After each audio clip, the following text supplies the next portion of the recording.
So today's closing day. See that? Bringing you up.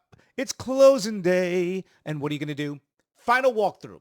So what exactly is a final walkthrough? Your final walkthrough is for you to take a look at the property and make sure it is in exactly the same situation it was during the inspection, if not better, right? So for instance, when you go through the house through the inspection and you see things, if you see holes in the walls or if you see nails in the wall or all this stuff and you say, okay, I want all this done and I want this complete, or you see everything and it looks fine and everything's fine and it's in perfect condition except for the furniture, maybe someone lives in there, perfect.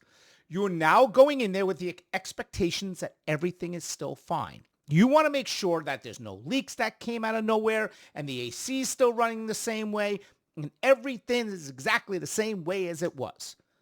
But, and this is super important, your final walkthrough, in my opinion, and I think I'm right and everybody else is wrong, should always be the day of closing, as close to the closing time as possible. And the reason why is this.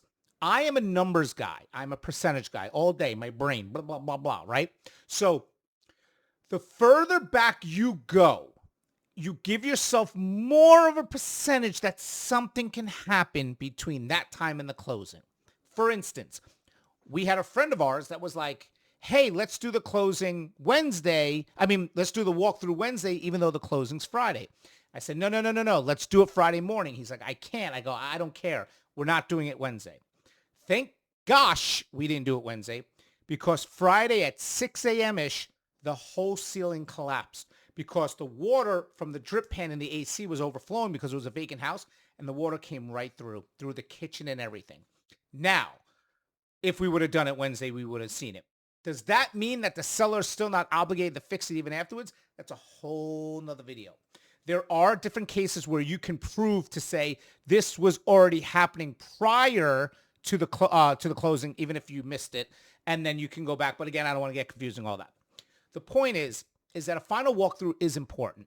You want to make sure that nothing was scratched up, no furniture was left behind, things weren't broken on the way out. Listen, you name it, I've seen it. I've seen anything and everything that could possibly happen in the sense of a final walkthrough. It's so important to do a final walkthrough. I don't understand why people don't do it. Plus, it's good just to get back in the house and see it and see where stuff can go. A lot of people do final walkthroughs and they'll put like little tape colors and they'll be like reds this room, blues this room, yellows this room, and then all the boxes indicate where they have to go for the movers. There's so many pros to this. There's no cons to do a walkthrough. And there are people that pass up on their walkthroughs. There's agents that just go in and out. What are you doing? Take your time. This is a big investment. This is a big move in your life. Go in there, make sure everything's done correctly, make sure there's nothing broken, make sure everything works fine, and then you can be like, nice, I can close in my house, start a new chapter in my life. Just like you can start a new chapter following me, subscribing, and liking my videos. Probably the only person on YouTube and all the other videos we do that doesn't edit anything. I just give it to you straight. Here's my education, blah, blah, blah, blah, blah. And then I just go on to another video. I hope you like it. I hope you love watching these videos because I just come at you straight, give you all the answers you need to hear, not necessarily what you want to hear. Talk to you soon. On to the next video.